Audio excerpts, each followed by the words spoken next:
You're listening to Puma Podcast. Hi, I'm Tatiana Maligro of Puma Podcast, and you're listening to Teka Teka News. In this episode, As president of a proud and free country, few other honors surpass this opportunity to address one of democracy's most august institutions, the Parliament of Australia. we talk about President Ferdinand Marcos Jr.'s visit to the land down under, the deals he's brought home, his historic speech at the Australian Parliament, and an Australian senator's protest that drew praise from the Philippine opposition.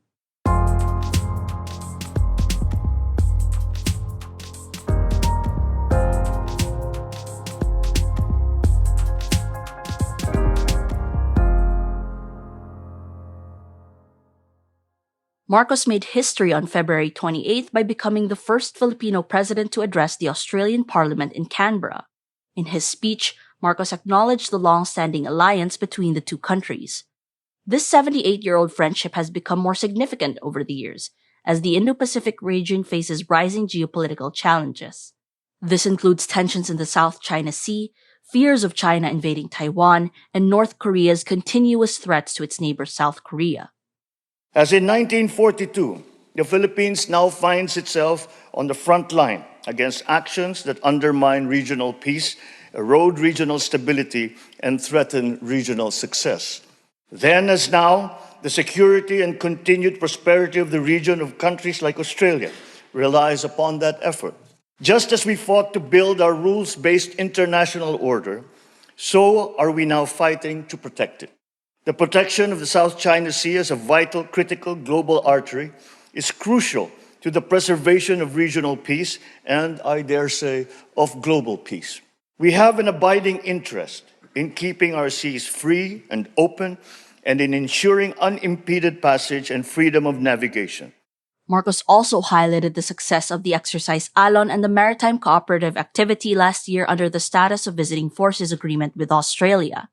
That's an agreement similar to our Visiting Forces Agreement with the US.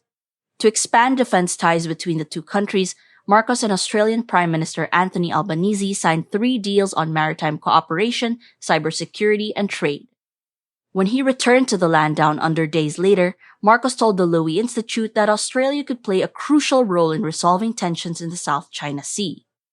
I think it follows just a very simple basic principle. A coalition has, because it has a larger base, is much more robust in resisting any kind of unilateral move by any other country. And AUKUS being another AUKUS is the trilateral security partnership in the Indo-Pacific region between Australia, the United Kingdom, and the United States. And AUKUS being another one of these partnerships or alliances that have been formed, I think strengthens the position of the Asia, of ASEAN, of the Indo-Pacific, once we are confronted with challenges and threats. Speaking of strengthening regional partnerships, maritime tensions in the South China Sea took center stage at the summit between Australia and the Association of Southeast Asian Nations, or ASEAN. Marcos assured his ASEAN counterparts that the Philippines will continue to work with concerned parties to finally establish a code of conduct in the South China Sea. Once approved by ASEAN member states and China, the code of conduct aims to avert any confrontations in the disputed waters. Aside from maritime security and cooperation, the ASEAN-Australia Summit this year also aims to strengthen economic ties among the different countries. Australia's trade with ASEAN is worth around $180 billion a year, and Canberra is eager to be a partner in the regional bloc's growth. Here's Australia's Prime Minister Albanese as he bared his government's Southeast Asia economic strategy. ASEAN is set to be the 4th largest economy in the world by 2040. And Australia wants to be a partner in this growth and prosperity, not just an observer, not on the outside looking in, but part of it, engaged and invested. That's why my government's Southeast Asia economic strategy is called just that, invested. It's a plan to build on regional trade agreements, including the recently upgraded ASEAN-Australia-New Zealand Free Trade Area and the Regional Comprehensive Economic Partnership, and to drive diversification in our trade, our economies, and our two-way investment. For Manila, This drive to strengthen two-way investment translated to $1.5 billion in investment pledges from Australian firms. These came in the form of 14 agreements between Australian and Philippine businesses. Marcos secured these investments at the sidelines of the ASEAN-Australia Summit. We're going to take a quick break. When we return, a lawmaker stages a protest during Marcos' parliamentary address.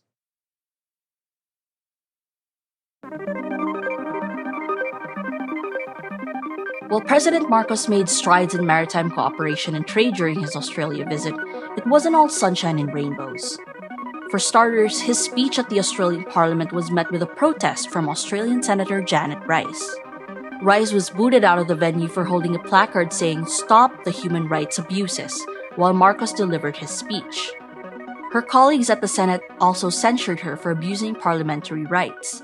But Rice doesn't see it that way. I learnt and I heard firsthand about what is going on in the Philippines, where I learnt about the extrajudicial killings, where people on trumped-up charges are red-tagged and then they are hunted down and they are killed. Shortly after being kicked out of the parliamentary building, Rice joined anti-Marcos protesters outside. Other senators from the Australian Greens Party also took part in the protest. These include Senators Jordan Steele-John, David Shoebridge, and Barbara Pocock. The protesters believed Marcos did not deserve the honor given to him by the Australian government. For Senator Steele-John, the Parliament's invitation to Marcos was a big mistake. He described Marcos as the son of a late dictator who was using the Australian Parliament as a platform for legitimacy. The dictatorship of President Marcos' father and namesake, Ferdinand Marcos Sr., was marred with human rights abuses and his family's accumulation of an estimated $10 billion in ill-gotten wealth. The Human Rights Violations Victims Memorial Commission estimates at least 11,000 Filipinos fell victim to human rights abuses during the Marcos dictatorship. As for Senator Rice, she said this will not stop her from speaking out about human rights abuses in the Philippines and other parts of the world.